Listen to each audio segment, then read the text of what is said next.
नमस्कार विद्यार्थियों, आपका स्वागत है हमारे चैनल एके बायोलॉजी जोन में। आज हम चर्चा करेंगे भारतीय वन्यजीव शासन के विकास, Indian wildlife governance evolution पर, जो कि दिए गए नोट्स पर आधारित है। आज की इस गहन चर्चा का मुख्य उद्देश्य CSIR नेट लाइफ साइंस के इकोलॉजी और एनवायरनमेंट सेक्शन के जो ये विस्तृत नोट्स हैं, उनका बहुत ही क्रमबद्ध तरीके से विश्लेषण करना है। बिल्कुल। मतलब हम सिर्फ तथ्यों को रटने वाले नहीं हैं विद्यार्थियों, हम ये समझने वाले हैं कि कैसे भारत में वन्य जीवों को बचाने की नीतियां समय के साथ विकसित हुई। जी, और यहाँ जो सबसे आकर्षक बात है वो ये है कि ये रातों रात नहीं हुआ। सही बात है। मैं हमेशा कहती हूँ कि ये केवल इतिहास का एक पार्ट नहीं है। हमें ये समझना है कि कैसे एक साधारण सलाहकार निकाय, यानी एडवाइजरी बॉडी, हाँ एडवाइजरी बॉडी, कैसे वो समय के साथ भारत की सबसे शक्तिशाली संरक्षण एजेंसी में बदल गई। क्या बात है। ये पूरी यात्रा बहुत ही शानदार है। तो चलिए विद्यार्थियों, इसे बिल्कुल शुरुआत से डिकोड करते हैं। हमारे जो दिए गए नोट्स हैं वो हमें सीधे 1952 के दौर में ले जाते हैं। हाँ, 1952, यानी आजादी के मात्र 5 साल बाद सरकार ने एक ऐतिहासिक कदम उठाया और भारतीय वन्य जीव बोर्ड की स्थापना की, जिसे हम IBWL कहते हैं। बिल्कुल, Indian board for wild life. लेकिन अब एक बात बताइए, जब देश नया नया आजाद हुआ था तब तो हमारे सामने गरीबी, कृषि और बुनियादी ढांचे जैसी बहुत बड़ी चुनौतियां थी। बहुत बड़ी चुनौतियां थी, बिल्कुल। बड़े बड़े बांध बन रहे थे। तो क्या सरकार सच में उस वक्त एक वन्यजीव बोर्ड की बात मानती थी, या ये सिर्फ दुनिया को दिखाने के लिए कागजी शेर था? देखिए, ये बहुत ही प्रासंगिक सवाल है। यह सच है कि 1952 में प्राथमिकताएं एकदम अलग थीं। हाँ। लेकिन इसी वजह से IBWL की स्थापना अपने आप में एक बहुत बड़ी दूरदर्शिता थी। ये कोई कागजी शेर नहीं था। तो फिर ये क्या था? ये एक बीज था जिसे भविष्य के लिए बोया गया था। अच्छा। जब इसकी स्थापना हुई तब ये वन्य जीव संरक्षण और बायोडाइवर्सिटी की रक्षा के लिए एक प्रमुख सरकारी सलाहकार निकाय के रूप में काम करता था। इसका काम रातों रात कड़े कानून थोपना नहीं था। हाँ, वो तो मुमकिन भी नहीं था उस वक्त। एग्जैक्टली। इसका काम था धीरे धीरे राष्ट्रीय नीतियां विकसित करने में सरकार को सलाह देना। जब हर जगह सिर्फ उद्योगों की बात हो रही थी, तब इस बोर्ड ने ये सुनिश्चित किया कि सरकार के कानों तक जंगलों की आवाज पहुंचती रहे। ये तो वाकई एक बहुत लंबी सोच थी। बिल्कुल। और इसी ढांचे को खड़ा करने के लिए नोट्स में 5 स्तंभों का जिक्र किया गया है। हाँ, वन्यजीव संरक्षण के 5 स्तंभ। चलिए विद्यार्थियों के लिए इन 5 स्तंभों को सरल भाषा में डिकोड करते हैं। पहला है सरकार को सलाह देना। दूसरा, संरक्षण को बढ़ावा देना। तीसरा है परियोजनाओं की समीक्षा करना। बिल्कुल। चौथा है संरक्षित क्षेत्र यानी प्रोटेक्टेड एरिया स्थापित करना।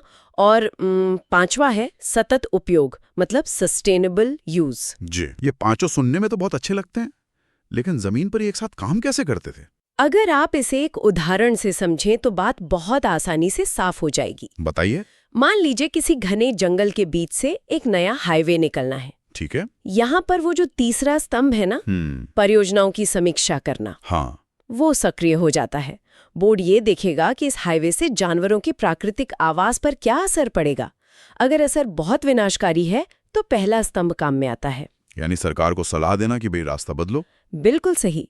और जो सबसे महत्वपूर्ण है वो है 5वां स्तंभ, सतत उपयोग, सस्टेनेबल यूज। हाँ, संरक्षित क्षेत्र बना देने का मतलब ये नहीं है कि आपने जंगल के चारों ओर एक ऊंची दीवार खड़ी कर दी और लोगों को बाहर कर दिया। एग्जैक्टली। सतत उपयोग का मतलब है भविष्य के लिए वन संसाधनों का ऐसा प्रबंधन करना कि स्थानीय समुदायों की जरूरतें भी पूरी हों और पारिस्थितिकी तंत्र का संतुलन भी बना रहे। ये 5 स्तंभ मिलके एक बहुत ही मजबूत नींव बनाते हैं। समझ गया। लेकिन मैं ये सोच रहा था कि इन नीतियों को बनाता कौन था? मतलब जमीन पर जो लोग काम कर रहे हैं और जो AC कमरों में बैठे हैं, उनके बीच का फासला कैसे कम होता था? क्योंकि हमारे नोट्स की अगली स्लाइड में इस बोर्ड की संरचनात्मक पदानुक्रम का एक पिरामिड दिया गया है। जी, वो पिरामिड बहुत ही बेहतरीन तरीके से डिजाइन किया गया था। हाँ, अगर हम उस पिरामिड को देखें तो शीर्ष पर अध्यक्ष होते हैं, जो कि वरिष्ठ सरकारी अधिकारी होते थे। फिर मध्य भाग में सदस्य आते हैं, जिनमें सरकारी अधिकारी और वैज्ञानिक होते हैं। और पिरामिड के बिल्कुल आधार में सहयोगी होते हैं, जैसे NGOs और संरक्षणवादी।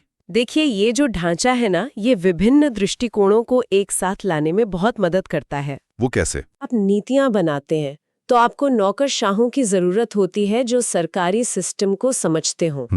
जो फाइलें पास करवा सकें। बिल्कुल।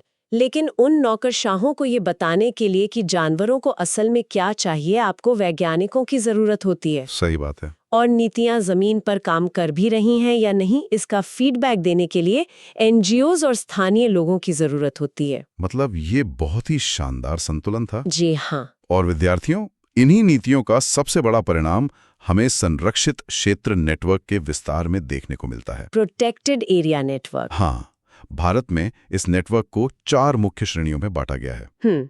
राष्ट्रीय उद्यान यानी नेशनल पार्क्स, वन्यजीव अभयारण्य यानी wild life sanctuaries, biosphere reserve और संरक्षण रिजर्व। ये बहुत ही महत्वपूर्ण वर्गीकरण है। लेकिन इन चारों में मूल अंतर क्या है? ये कैसे काम करते हैं? ये लुप्तप्राय प्रजातियों को बाहरी खतरों से बचाने के लिए एक सुरक्षा कवच की तरह काम करते हैं। एक ढाल की तरह। बिल्कुल।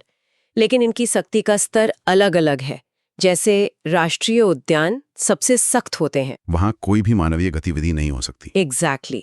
शिकार करना, लकड़ी काटना, चराई सब पूरी तरह से प्रतिबंधित है। और वन्यजीव अभयारण्य में? वहां नियमों में थोड़ी सी ढील होती है।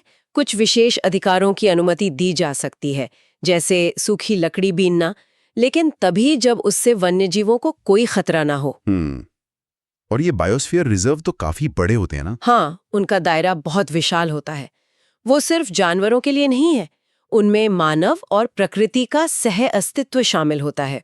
इसका उद्देश्य पूरे इकोसिस्टम और स्थानीय संस्कृति को बचाना है। तो ये अलग अलग श्रेणियां सुनिश्चित करती हैं कि जरूरत के हिसाब से सुरक्षा मिल सके। जी। लेकिन विकास और सुरक्षा के बीच हमेशा एक टकराव रहता ही है। हमेशा रहता है। भारत जैसे विकासशील देश में, जहां रोज नई खदानें खुल रही हैं, भारी बुनियादी ढांचा बन रहा है, वहां सिर्फ जंगल को संरक्षित घोषित कर देना काफी नहीं है। बिल्कुल नहीं। हमारे नोट्स में एक बड़ा दिलचस्प शब्द है, विकास के लिए पारिस्थितिक ढाल या इकोलॉजिकल फिल्टर। मैं इसका एक उदाहरण देता हूं। मान लीजिए एक बड़ा बांध या खनन प्रोजेक्ट है। वहां ये IBWL का रिव्यू एक छलनी या फिल्टर की तरह कैसे काम करता था? यहाँ जो सबसे आकर्षक बात है वो ये है कि ये ढाल विकास गतिविधियों का बहुत ही वैज्ञानिक मूल्यांकन करती थी। मतलब कोई भी प्रोजेक्ट ऐसे ही पास नहीं हो जाता था? नहीं, सिद्धांत ये था कि केवल टिकाऊ पारिस्थितिक मंजूरी वाली परियोजनाएं ही आगे बढ़ेंगी। Sustainable ecological clearance. हाँ, जैसे आपने खनन का उदाहरण दिया, अगर वो खदान किसी हाथी गलियारे के बीच में आ रहे है, एलिफेंट कॉरिडोर के बीच में, या ऐसे उपाय सुझाएं जिससे वन्यजीव आवासों को नुकसान न पहुंचे। ये एक छलनी थी जो विनाशकारी प्रोजेक्ट्स को रोकती थी। ये बहुत ही महत्वपूर्ण काम था, लेकिन इस फिल्टर को सही से काम करने के लिए तो बहुत सारे डेटा की जरूरत पड़ती होगी। बिल्कुल, बिना डेटा के तो आप कुछ कर ही नहीं सकते। और इसीलिए नोट्स में 7वीं स्लाइड में वैज्ञानिक अनुसंधान और जन जागरूकता पर बहुत जोर दिया गया है। ये बताया गया है कि कैसे वन्यजीव पारिस्थितिकी और लुप्तप्राय प्रजाति प्रबंधन में रिसर्च को बढ़ावा दिया गया। रिसर्च के बिना तो संरक्षण बिल्कुल अंधेरे में तीर चलाने जैसा है। आपको पता होना चाहिए कि कोई प्रजाति क्यों घट रही है, क्या बीमारी है या शिकार हो रहा है। एग्जैक्टली। और इसके साथ ही जो दूसरा पहलू है, जन जागरूकता, पब्लिक अवेयरनेस, इसका राष्ट्रव्यापी प्रभाव बहुत गहरा था। पर्यावरण शिक्षा के जरिए स्थानीय लोगों को ये समझाना जरूरी था कि जंगल का बचना उनके लिए भी क्यों जरूरी है। मतलब लोगों को दुश्मन नहीं, भागीदार बनाना था। बिल्कुल।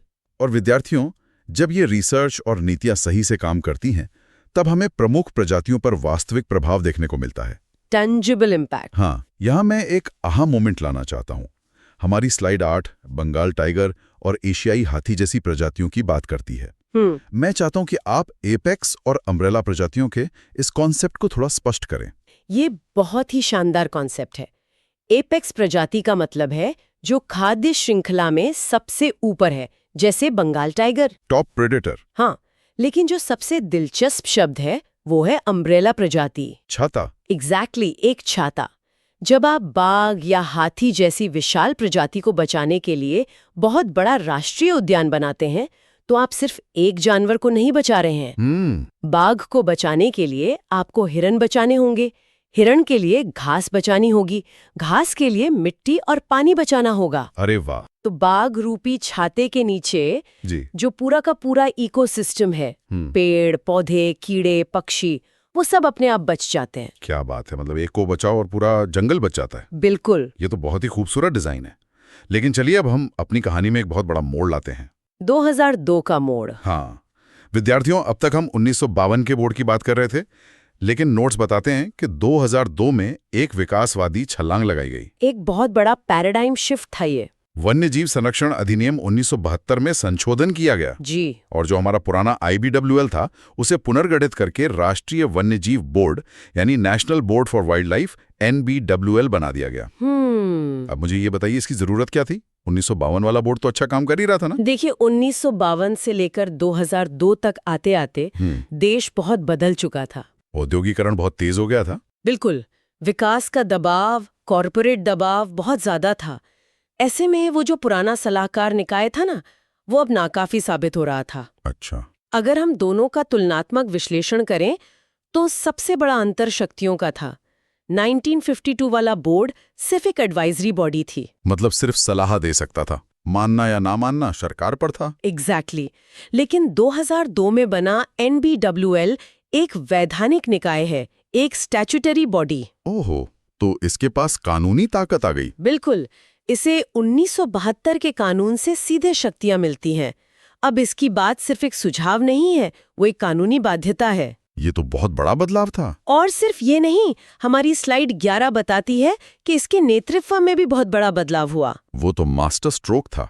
पहले अध्यक्ष कोई वरिष्ठ अधिकारी होता था, लेकिन अब अध्यक्ष का पद सीधे भारत के प्रधानमंत्री के पास चला गया। हाँ। इसका मतलब तो ये हुआ कि इस निकाय को एक बहुत बड़ा राजनीतिक और कार्यकारी वजन मिल गया। मंत्री किसी बोर्ड के अध्यक्ष हों तो वो सर्वोच्च प्राधिकरण बन जाता है। Apex function. हाँ। अब संरक्षित क्षेत्रों के अंदर कोई भी नीति बनानी हो या किसी प्रोजेक्ट को मंजूरी देनी हो, अंतिम शक्ति इसी बोर्ड के पास है। कोई भी छोटा मोटा दबाव इसे दरकिनार नहीं कर सकता। मतलब ये शक्ति के केंद्रीकरण का एक बहुत ही स्पष्ट उदाहरण है। जी। चलिए विद्यार्थियों, अब इस पूरी चर्चा को आपकी CSIR नेट परीक्षा के फोकस से जोड़ते हैं। ये बहुत जरूरी है। यूनिट 10 के सिलेबस मैपिंग में आपको इन एजेंसीज और 1972 के कानून को बहुत ध्यान से पढ़ना है। और यहाँ मैं विद्यार्थियों को एक प्रो टिप देना चाहूंगी। जी बिल्कुल, बताइए। परीक्षा में कई बार MCQ आता है कि किस निकाय ने IBWL का स्थान लिया और वो कब बना। विद्यार्थी अक्सर NBWL को 1972 से जोड़ देते हैं क्योंकि वो वाइल्ड लाइफ प्रोटेक्शन एक्ट 1972 के तहत आता है। ये तो बहुत आम गलती है। हाँ, लेकिन याद रखिएगा NBWL का निर्माण हमेशा WPA 1972 के 2002 के संशोधन से जोड़ें। कानून 1972 का है, लेकिन ये बोर्ड 2002 में बना है। ये बहुत ही उच्च संभाव्यता वाला प्रश्न है विद्यार्थियों, इसे जरूर नोट कर लें। बिल्कुल। तो अगर हम इस पूरे शासन प्रक्षेप वक्र की बात करें, इस ट्रेजेक्ट्री की, जी, तो हम इसे 3 चरणों में समेट सकते हैं। 1952 में IWL ने बीज बोया, 1972 में WPA ने कानूनी ढांचा दिया, जी, और अंततः 2002 में NBWL सर्वोच्च प्राधिकरण के रूप में उभरा। ये पूरी कहानी बहुत ही स्पष्ट रूप से विकास को दर्शाती है। और ये हवाई बातें नहीं है, इन नोट्स के मूलभूत स्रोत बहुत मजबूत हैं। हाँ बिल्कुल। इसमें भारत सरकार के आधिकारिक दस्तावेज हैं, पर्यावरण, वन और जलवायु परिवर्तन मंत्रालय के रिपोर्ट्स हैं, और सिंह एंड प्राइमैक जैसी ऑथेंटिक किताबें भी हैं। जी, तो विद्यार्थियों को इन कॉन्सेप्ट्स पर पूरा भरोसा रखना चाहिए। बिल्कुल। तो आज हमने काफी गहराई से इस विषय का विश्लेषण किया, लेकिन चर्चा खत्म करने से पहले मैं विद्यार्थियों के लिए एक विचार छोड़ना चाहती हूँ। जी बताइए। हमने देखा कि कैसे हम एक सलाहकार बोर्ड से सीधे प्रधानमंत्री के नेतृत्व वाले एक वैधानिक निकाय तक पहुंच गए। लेकिन ये सफर हमें भारत में पर्यावरण और विकास के बीच बढ़ते तनाव के बारे में क्या बताता है? ये सोचने वाली बात है। क्या शक्ति के इस केंद्रीकरण से संरक्षण सच में बेहतर हुआ है? जब आप खुद से पढ़ रहे हो तो इस बारे में जरूर सोचिएगा। बहुत ही गहरा सवाल है ये विद्यार्थियों, आप लोग इस पर जरूर विचार कीजिएगा। अगर आपको ये लेक्चर पसंद आया हो तो वीडियो को लाइक करें, चैनल को सब्सक्राइब करें और अपने दोस्तों के साथ शेयर करें। धन्यवाद।